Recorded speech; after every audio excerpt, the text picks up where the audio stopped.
others that are in our other overflow spaces. It's like church tonight. You got to have overflow when everybody is not in the sanctuary. But break it down to us. What happened? What did this ruling do?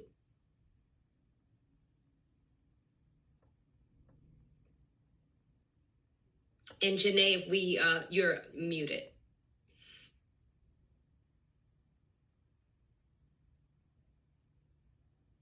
Hear me now? Yes, we can. Fantastic. So I started by saying how grateful I am to be part of this community in this moment of urgency, to have 5,000 women and other supporters on this call is really heartening. So let me tell you what happened. I'm not going to pull any punches. Two big things happened in this case. First and foremost, the Louisiana map that we got as a remedy to proven racial discrimination in the state of Louisiana against Black voters was cast aside as unlawful. And that has now set into motion an effort by state leaders in Louisiana to replace that map with one that is racially discriminatory. So that's first and foremost. Louisiana is in chaos. Louisiana Black voters are likely to be subject to a discriminatory map that will have to be challenged again in court. That is terrible. But that's not the worst part of that decision. The worst part of the decision is that the court gutted Section 2 of the Voting Rights Act, and the last remaining piece of that act that was doing the work to protect Black voters and other voters from being discriminated against in the gerrymandering process, in the redistricting process, which we know is critical to giving people's vote the weight that it should have, to make sure it's equal to every other voter in their state. And that is what the court got rid of in this case. Now, I will tell you, this has been part of a march by this very court to erase the Voting Rights Act without telling us that that's what they were doing. They did this in 2013 in a case called Shelby County versus Holder, which many of you have heard of, where they got rid of Section 5 in effect. They did this in another case, Brnovich versus DNC in 2021, where they said that the Voting Rights Act could not really apply to all the voter suppression tactics that we're seeing corrupt our election process, and that flowed from the fact that they moved Section 5 out of the way. And now the final blow, the nail in the coffin for the Voting Rights Act, is saying that parties can draw lines and discriminate against Black voters in the process with impunity, that there's no recourse unless you also satisfy their partisan goals and you prove that you have a map that could replace their partisan goals that doesn't factor race into the equation. So basically, Black voters can be discriminated against on account of their race. And the only way they can get redress is if they do the work for the partisan party actors and ask for a remedy that doesn't even take race into consideration, even though that's the basis on which they were discriminated. So it is a completely illogical decision. And most important, it actually did three things to undermine the court in very severe ways. One, the court completely trampled over Congress's right to be able to enact laws under the Reconstruction Amendments that we just heard Stacey talk about in that clip. Congress has the right to enact legislation, and this court basically disregarded that power by saying that Section 2 couldn't have the force that it does, that you needed to show intentional discrimination, when we all know that's so hard to prove. These folks are crafty enough to cover it up and to hide it. And so they said you cannot use that proof that isn't intentional as a basis for Section 2 to apply. Second, they absolutely disregarded something that we call stare decisis, which is what requires the court to follow its own precedent so that we have some expectation of what the law is going to be because they just said something. We just won a case 3 years ago on nearly identical facts where the Supreme Court upheld Section 2's application. And so some people are saying, well, why didn't the outcome match what happened 3 years ago? Well, the only intervening event that happened between 2021 and now, I'm not 2020, 2023 and now, was a big old election, right? So you can just, I'll let you wonder about what you think the motivating factor was to change the court's opinion from Milligan versus Allen to now this Louisiana versus Calais case. But also what the court did here is pulled at the thread of the Voting Rights Act that finally opened the seam. You know, they've been pulling at these threads all along, but they finally pulled at the one that actually undoes our multiracial democracy. I like to call the Voting Rights Act the birth certificate of our multiracial democracy because we really weren't one at all before it was passed in 1965. And now the court has opened the floodgates for partisanship, for discrimination and manipulation and corruption to govern, as opposed to the Constitution and its ideals. And so we are in a dire situation. We have a number of prescriptions for folks in terms of how we can begin to fight back and address this.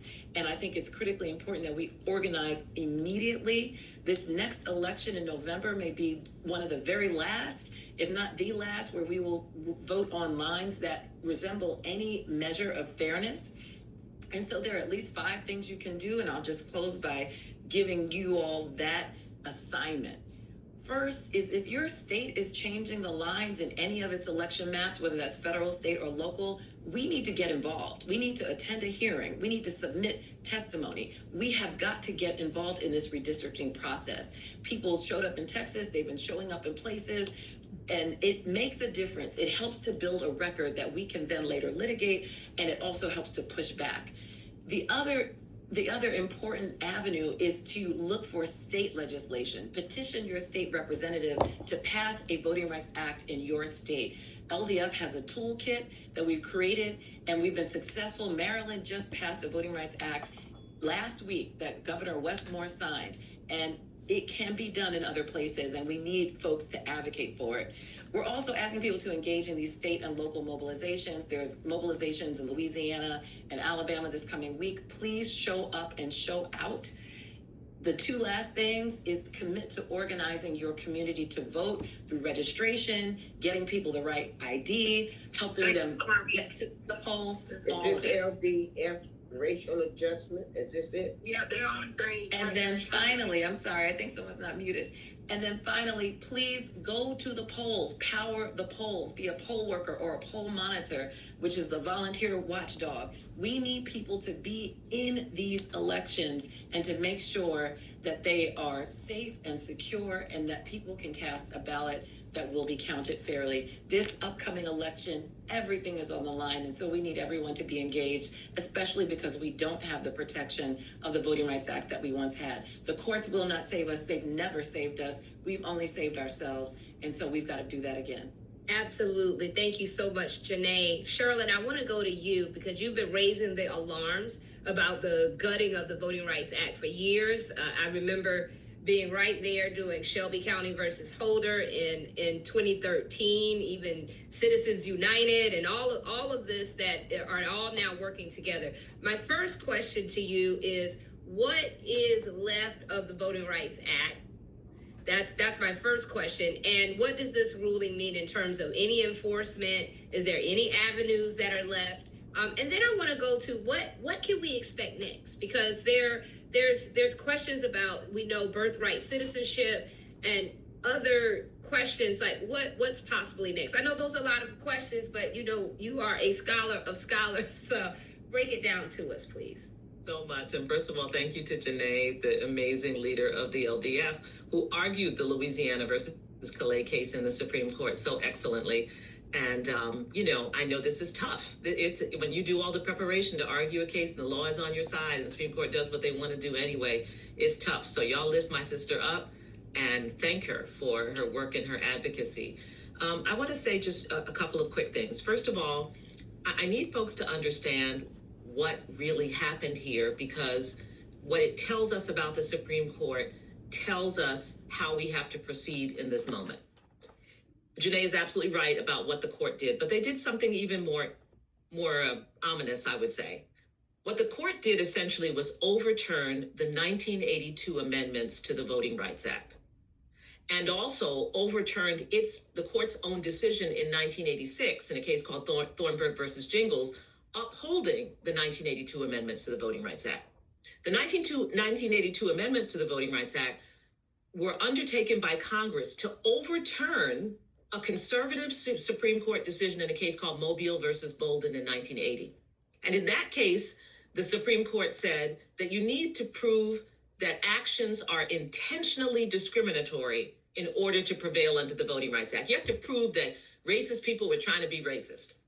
And what Congress did was come back and say, no, that's not what we meant by Section 2 of the Voting Rights Act. What we mean is that even if all of the actions have the effect of denying or abridging or limiting the ability of Black voters to participate in the political process, you can prove a violation of the Voting Rights Act. And then, of course, conservative forces challenged that. It went to the Supreme Court, and the Supreme Court upheld Congress's amendment to the Voting Rights Act. This is really important.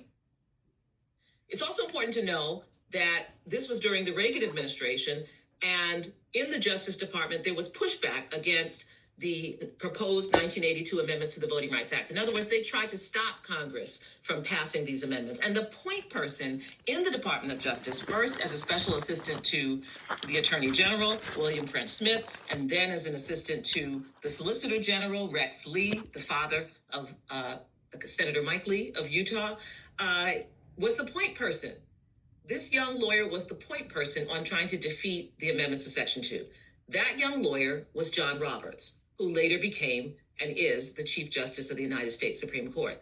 Now, all of this was aired out at his confirmation hearing, so this is not a secret. It was actually LDF that found all the memos in the Reagan Library that showed that he was the person resisting those amendments. So I want you to understand what it means for him to bide his time for 30 or 40 years and finally get to the point where he has the ability to do what he tried to do as a young lawyer in the Justice Department. I raise this because I want us to understand that whatever we do, and you don't need me to repeat all the things that Janae said about your activism, about getting involved, about voting, but you also need to understand that the major obstacle blocking our ability to ensure our protection as full citizens in this country right now is the Supreme Court. And in order to ensure that whatever we are able to do can hold, that is, let's suppose the Democrats win the House and the Senate. Let's dream a dream. The Democrats have to understand that their first order of business is the Supreme Court, that we need Supreme Court reform. This Supreme Court has shown that their actions are so naked that they have shown that they will not uphold, as I just told you, they just struck down something that Congress did and that the court had upheld, right? They are hell-bent on their agenda. And that means we need Supreme Court reform, adding seats to the Supreme Court, adopting an ethics code and being serious about it. All of the things that you have heard swirling about in conversation, the Democrats need to be getting started on that and should be rolling out a choreography for it in January. What that means about what we should be doing now is that we have to begin those conversations now. We have to be clear that this is the price of our vote in the fall, that yes, we're going to overwhelmingly turn out, but we want to overwhelmingly turn out for something that's going to stick. And that means those of you among the 5,000 who are super influential, which is probably 4,500 of you, need to be talking to your Democratic leaders, to Hakeem Jeffries, to all of these folks about what our expectations are when and if they get the mantle of power in the House and the Senate. And that the first order of business is addressing the Supreme Court. One other thing real quickly. I just wrote a piece tonight that will be published tomorrow about this very point. Right now, we're facing the only thing that has ever come close to breaking this country. I shouldn't even say democracy, this nation. And that is the force of white supremacy. It did it before. We fought a civil war over the desire of half the country to hold Black people in bondage. And then we did it again in the civil rights movement. What is the formula that brought us out? It's 250 years we're celebrating of the nation. We had 10 years after the Civil War of Reconstruction. Then we had another 60 years after the Voting Rights Act was enacted, and now that's come to a close. The formula always has been ordinary people mobilizing, like the abolitionists did. The second piece is a Congress willing to pass legislation that will protect our citizenship rights, whether it was the Civil War amendments that Stacey discussed in that video, the Civil Rights Act of 1875, the Ku Klux Klan Acts of 1870 and 1871. And after you get that congressional action, then there has to be a Supreme Court that is willing to protect those pieces of legislation against threat. That's what we had in the Civil Rights Movement. We got the Civil Rights Act of 1964, the Voting Rights Act of 1965, the Fair Housing Act of 1968. Then we had a court, the Warren Court, willing to protect those pieces of legislation against the attacks that were raised against it. That's why almost immediately after the Voting Rights Act was passed, we had a challenge in the Katzenbach case in which the Supreme Court upheld the Voting Rights Act of 1965. They always challenge it almost immediately. But we had a court that would hold the line. If we don't have those things in the formula this time, we can't do it. We need an organized, mobilized, prepared electorate of ordinary people. We need a Congress willing, like the radical Republicans after the Civil War, and like the Congress during the Civil Rights Movement, ready to pass legislation that will protect our right to vote and our citizenship in this country. And then we need a Supreme Court that is willing to uphold and protect the legislation that Congress passes. So as we move forward, thinking about what our plan is this year and the next, we have to understand that we need all three. We need all three. We can come out and mobilize and vote and win Congress. And if Democrats are not prepared to do what has to be done to pass the necessary legislation, if they are not prepared to take on seriously Supreme Court reform, we will lose it with this court. If we all mobilize and the Democrats don't win, then we're done. If this Republican Congress continues, which has basically handed all its power to President Trump. So if we keep those three things in mind, the historical formula through which we have been able to maintain any effort, any taste of citizenship in this country, it's those three things. And so we've got to be working at multiple levels on all three, preparing ourselves to participate in the election this fall at a high enough level that it can't be stolen. We have to be in conversation right now with Democratic leadership about what we expect on the other side. And then we have to be there to push on the other side to make those reforms happen. Are there other pieces of the Voting Rights Act that are available? The one we may need in advance of this election, Section 11B, which protects against any actions that are intended to intimidate or harass voters at the polls. We know we have heard the president talking about ICE at the polls. We know what he has done around mobilizing that law enforcement force. So I'm sure that Janae and the other lawyers who are actively engaged in this work will be ready on Section 11B enforcement. But we don't have a Section 5 and we don't have a Section 2. And that's pretty serious. So thank you so much. I'm so happy that you all are having this conversation now. And we really have to get our ducks in a row. I hope that you all will talk about the question of whether we need a march this summer on the anniversary of the Voting Rights Act in August. I know we have said it's not time. My own view, I don't have to carry the day. I'm not an organizer. I can't call anybody to march. I'm a lawyer. But we may need to be seen. We may need to be visible. We may need to make our demands known in a very visible way. I leave that to those of you who have that as your expertise. But I think this year is all cards on the table. If we don't pull this off, it's hard to see a path forward. Absolutely. We'll find a way. Absolutely. I've agreed with everything that you've had to say tonight, except one thing. You are an organizer. You are an organizer in the courts. You are an organizer amongst us. Thank you for that. Now, you raised something very powerful. You talked about having an organized electorate. You talked about the need for us to have a Congress that has a backbone, that's willing to pass legislation, and a Supreme Court that will protect that. I want to come to you, Stacey Abrams. You spent your career building infrastructure to protect Black voters at the state level, but also across this country. What is your honest assessment of this impact of this ruling on communities across the country? And what should all of the sisters, the 5,000 that are on the Zoom, the thousands that are in the overflow room, I think I'm getting reports now that they're upward to 2,000 to 3,000 others in the overflow room.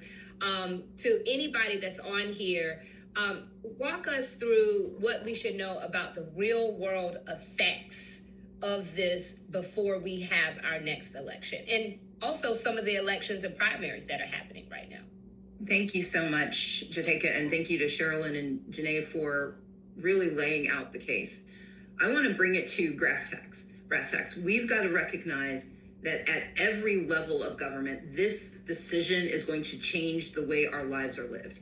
Half of Black Americans live in the South, and almost every single Southern state exists under something called preemption, meaning that if at the local level, if your mayor, if your city council, if your school board makes a decision, that decision can be overturned by your state legislature and by your governor. And so as much as we have to absolutely pay attention to Congress, pay attention to the Supreme Court, we cannot do so by ignoring what is happening at the hyper-local level.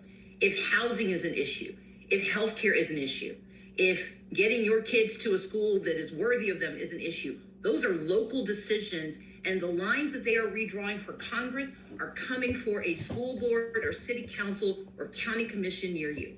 And so part of our responsibility in this moment is to recognize that, as Ayanna Pressley likes to say, the people closest to the power, closest to the pain have to be closest to the power. Well, they know that. And that's why they have been so assiduous about denying us access to the lines being drawn, because those lines at the local level activate whether people believe in democracy. We had 90 million people who sat out this last election. And if you go to most of them, they will tell you that they've never seen democracy do anything for them. And that's because they live in communities that have not been responsive to their needs. And so what I want us to understand is that we absolutely have to follow the directives from Sherilyn and from Janae, but we have got to go all the way to the bottom in the fine print in these elections. I got my start working for the city of Atlanta, working for Mayor Maynard Jackson. I then worked for Shirley Franklin, and then I ran for office myself. And I'm here to tell you that while they have us focused on the federal, they are using states' rights to steal everything. And so part of our opportunity is to not fall for it and to recognize that we can fight on multiple levels, as Sherilyn said, but we can also band together across states. They do it, why don't we? One of the most important things is for us to recognize that what is incubated in the South infects the rest of America. And there is a tendency to write the South off, to say, well, this is just the South doing what it does. No, it is where they practice their evil to export it everywhere else. And so we have to stop it here. But what I want to leave us with is the recognition that we have done this before and we have won in recent years. When I ran for governor in 2018, in the previous election, Jason Carter, who ran a good campaign, Jason Carter got about 1.1 million votes. When I ran in 2018, I did not register 800,000 people. I registered 80,000, 40,000 of whom Brian Kemp refused to process. But what we did do was turn out 800,000 people who had not previously participated in an election. And we did it over the course of one cycle. And so I want us all to hear that this is not beyond our reach. This is within our power because we've done it. We did it in Louisiana when John Bel Edwards was elected, and when he got elected, they got Medicaid expansion. We did it in Kentucky, where Andy Beshear was able to hold on as Mitch McConnell tried to put him out. We know how to do this, but we have to believe that we have the right to do this. And so I think the most important lesson, Jateka, is that we can't keep waiting for someone to give us permission, but we also can't keep using their math. Their math is based on who they've seen. Our math has to be based on who we know. Who we know is hiding in the corner because nobody ever asked. People who hear democracy is falling, but they never saw democracy rise. And so part of our opportunity in this moment is to connect the dots, to make certain that people understand that when democracy is at stake, this is not an esoteric conversation. It is whether affordable housing is made manifest.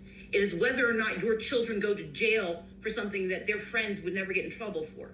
Those are all local decisions. And so in this election cycle, we absolutely have to win Congress. We absolutely have to do our best to take the Senate, but we also have to vote the entire ballot in the primaries and the general, because it's like trying to show up at an NBA championship where you didn't practice before you got there. We practice at the local level. We practice at the primaries. That's how we build what we need. And then to Sherilyn's point and to Janae's point about what happens next, we get to next when they are now afraid of us.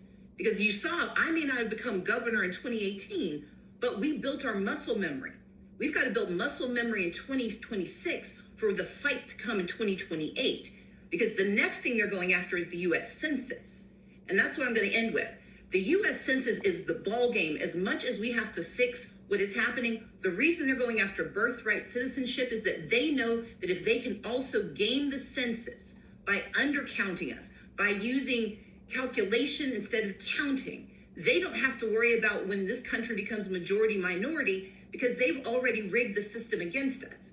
And so the other piece I want us to be able to think about is that, yes, we have got to focus on 26, but we've got to use 26 to anticipate 28, 30, and 32. Because in 2046, this nation is majority minority, and they know it. They are terrified of it. That's why the first executive orders issued were anti-DEI orders, because it was how they used, as Janae walked through the history of what they did, as Sherilyn laid out the different issues that are implicated, those all come back to what they call DEI. It is how they deny us who we are and our role in a pluralistic democracy. And so I'll close with this. If we want affordability, if we want to be counted, and if we want to win, we have to believe our power exists now. There are more of us than they know, and we are stronger than we realize. But the 5,000 on this call and the 2,000 in overflow and the 10,000 who didn't know they needed to be here, together we can actually do this work. I work on a project called the 10 Steps Campaign, where we are aggregating folks across the country. And that includes amazing organizations that need your help. So someone in the chat said, what's the strategy? What's the plan? We are the strategy. We are the plan. They are not coming to save us. We are saving ourselves, but we've got to start from the bottom up and demand from the top down that the work gets done. Powerful, powerful, powerful. Now, we know that the Voting Rights Act wasn't given to us because we fought for it, we marched for it, we bled for it. Before we close out, I just want to echo what I heard each and every one of you say. We've been here before, and we fought our way out. As you are leaving, any final and closing thoughts, particularly on what is next? We fight on. I know that lots of people feel very discouraged in this moment. This is a shock to the conscience. But as so many people have said, we have been here before. This is a different iteration. I want to make sure that we understand that there are some unique threats that we are facing just by virtue of the fact that we've come this far and shouldn't be rehashing these same things. But we have to be prepared to fight. We cannot let our current comfort make us think that we are not at war. We are at war, and we need to take that as seriously as possible. And we need to mobilize, we need to organize, we need to vote, and we need to support our institutions, and we need to keep coming to forums like this to stay nourished and stay informed. Nourished and informed. Oh, it starts tomorrow. It really does. And I just, I hope that people have downloaded the 5 Calls app so that they have the numbers of their representatives. There are a lot of people who say, but I live in a red state. They don't care. They're not going to listen to me. As Stacey Abrams pointed out, a majority of Black people live in the South. A majority of Black people have always lived in the South in this country. So that's not changing. And that means that's where our power is. And that also means that's what we can't write off Texas. We can't write off Mississippi. We can't write off any of these places. They are the core of the Black population. And so we need people, especially this week, as Louisiana, I think Tennessee is also having a special session, Alabama having a special session to get started on these redistricting plans. You need to be calling your state legislators and pressuring them and making them feel the pressure. You need to be showing up at their district offices. You think that they won't listen to you, but understand that for elected officials, the thing they fear the most is losing their job. So you have to really apply that pressure. You have to apply that pressure to your congressional representatives as well. You know that every House seat is up for election this year. 33 Senate seats are up for election this year as well. And so you need to start exercising that muscle of applying pressure to those people who are supposed to represent you, rather than laying down and allowing them to believe that they can easily cakewalk over our rights. We have to shake the table a little bit more in order for them to feel that we're not going anywhere. We cannot hunker down and hide in the shadows because we are disgusted. So we have to start that activism. And I want to co-sign Stacey Abrams' point about local elections. This is so important. If you can, try to make sure that you're taking a regular look at Ballotpedia or other sites that will tell you all about every election. You put in your zip code, and it will tell you about the Public Service Commission, the sheriff election, the school board election, the railroad commissioner election. And then you need to do the work of understanding what those jobs are that affect your life. You got to understand that the Public Service Commission sets the utility rates in your state. You got to understand that the sheriff's office, does evictions, that the sheriff's office are the ones who are making agreements with ICE around, ICE raids and connection between sheriffs and ICE. You have to understand what these jobs are about. And then you have to get serious about not just voting in those elections, but voting intelligently, like what the candidates stand for. Ballotpedia has a lot of that information. If surveys were done, they will be on that site. I encourage you also to follow Bolts, BOLTS, Bolts.com, which is an online magazine that looks at a lot of these down ballot races, and particularly state judicial races. You have some really important ones. You have an important one in North Carolina, Mississippi, some other places. These are critically important elections. So we have a lot of work to do between now and November. And if you do a fraction of this work, you will be busy. This is real work for us to do, and it starts tomorrow. And I would only close with this, 3 things. 1, politicians are like teenagers, having been one, both a teenager and a politician. Politicians are like teenagers. They respond to money, peer pressure, and attention. And so when you show up, both at the ballot box and before then, everyone on your ballot should be sick of seeing your face by November. Mm-hmm. Everyone who has any time should be showing up, because the more they know we are paying attention, even if they know we don't vote for them, they're afraid you might know someone who will or will not. And so remember, 1, they respond to money, peer pressure, and attention. Number 2, we tend to fight wars of attrition. And if you study war theory at all, war games at all, wars of attrition are about big battles and winning big things. Black folks have won because we fight wars of maneuver. We are always outnumbered. But we not only survive, we win because we don't look for the big thing. We lay in the cut, and we find the places where we can show up and make change, and then we go and find friends. And as much as this is about, and the intention is to attack Black voters, they went after Latino voters too. William Rehnquist, who was the mentor to John Roberts, was the head of Operation Eagle Eye, which is why we got the 1975 amendment to the Voting Rights Act, because they went after Black and then brown people. And so we've got to remember, we got to bring friends with us, because there are enough of us that we can win. And then the third thing I would say is this: we don't all have to do the same thing, but we can all do something. I encourage you, in addition to the extraordinary websites that Sherilyn sent us to, please visit 10stepscampaign.org. And there you will find organizations that I founded, like Fair Fight on voting rights, Fair Count on the census, but also extraordinary organizations from across this country, near where you live, fighting on issues that matter to you. Because we don't need you to convert what you believe. We need you to believe that you can convert. And that's the work that we have to do. So together we can win this. I believe it, because I've seen harder battles, and I know this is the hardest one we've seen in a while, but we can win. We have seen harder battles, and we have the power. That is the most important thing for us to remember. We can never lose sight of the fact that we are indeed the power. If we weren't powerful, we wouldn't necessarily be seeing this aggressive, well-funding attack on us on multiple fronts. It is because we have power. Thank you so much, Janae Nelson, Sherilyn Ifill, and Stacey Abrams. Thank you so much for being with us tonight. Thank you. Night, everybody. Sisters, next, you heard our panelists just now break down what was happening. And what you also heard was one of those three that Sherilyn outlined was having a Congress that is willing to vote for the people. We know that the Supreme Court may have ruled, but the last word has always not just belonged to a set of justices, but Congress actually has authority. And the question is, will they? And we know that there are women that are in the conscience of the Congress who are fighting for us every single day. And we are honored to have with us the chairwoman of the Congressional Black Caucus, and a special message from Congresswoman Terry Sewell of Alabama.